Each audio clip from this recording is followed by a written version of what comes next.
Good morning, everyone. Welcome to my YouTube channel.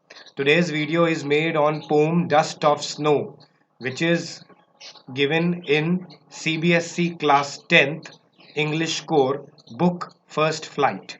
So this video is made for the students, CBSE students, class 10, so that they can see this video and this will help them to understand the chapter in a better way.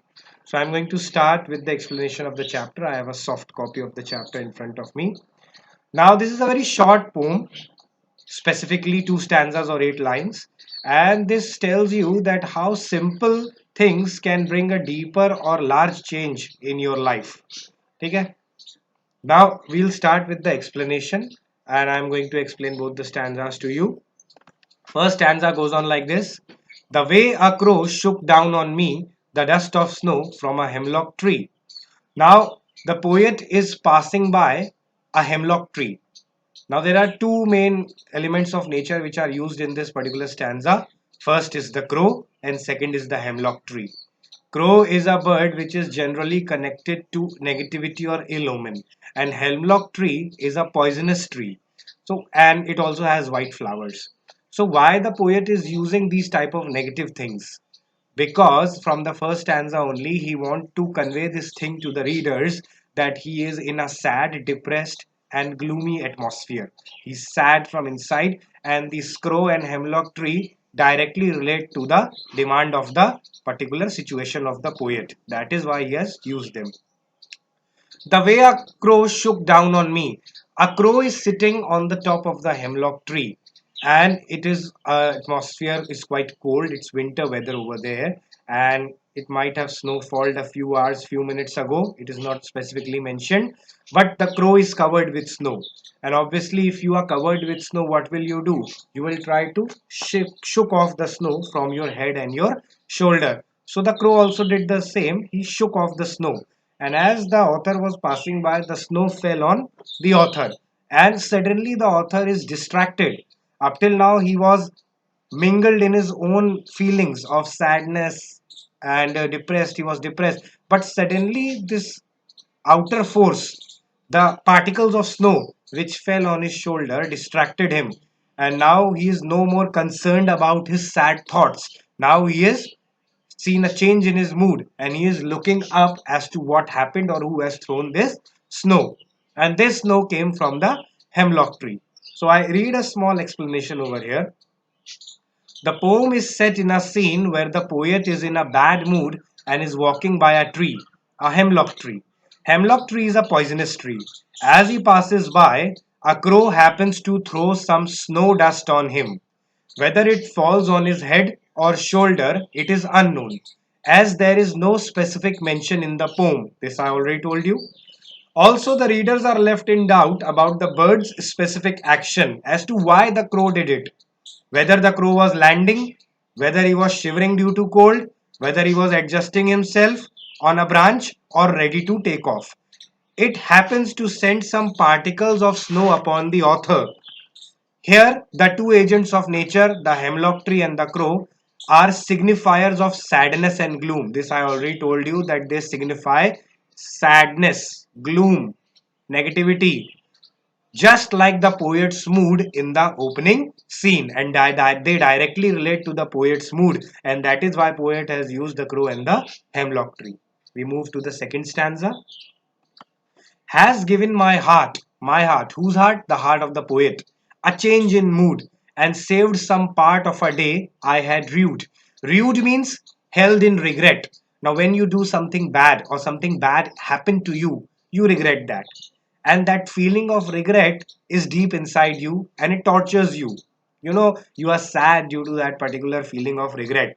So, due to that, the poet is mentioning that he has spoiled some part of this day.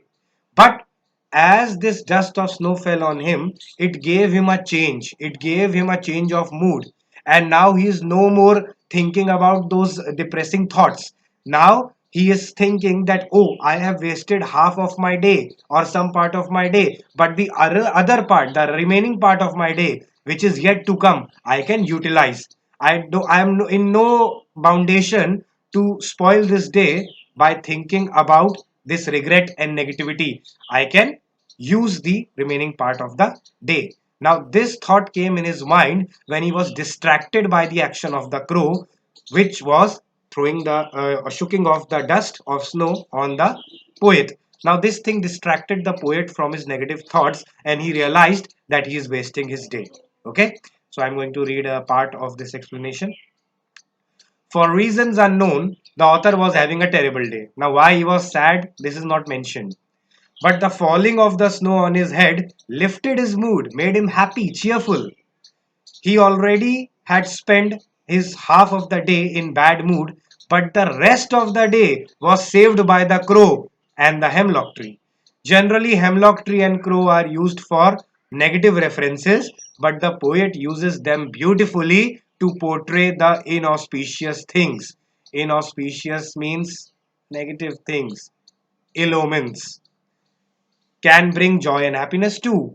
Now here these things are just like I told you that generally crow and hemlock tree are used with negativity. But here the poet has used the same things to show happiness.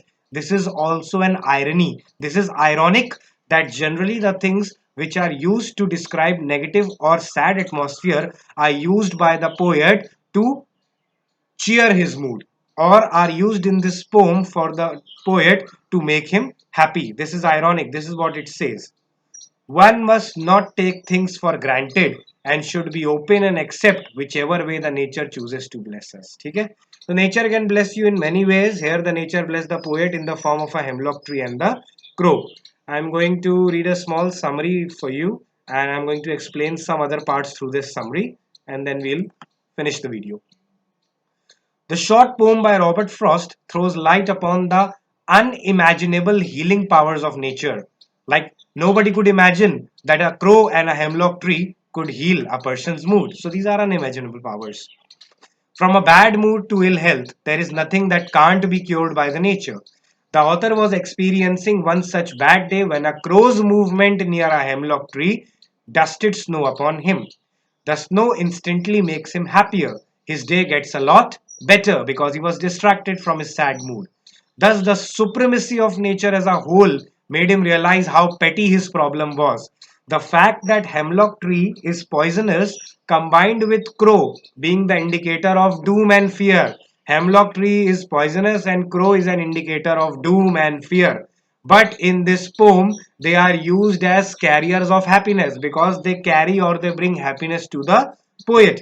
And that is why here this thing is ironic, and this is the irony of the poem.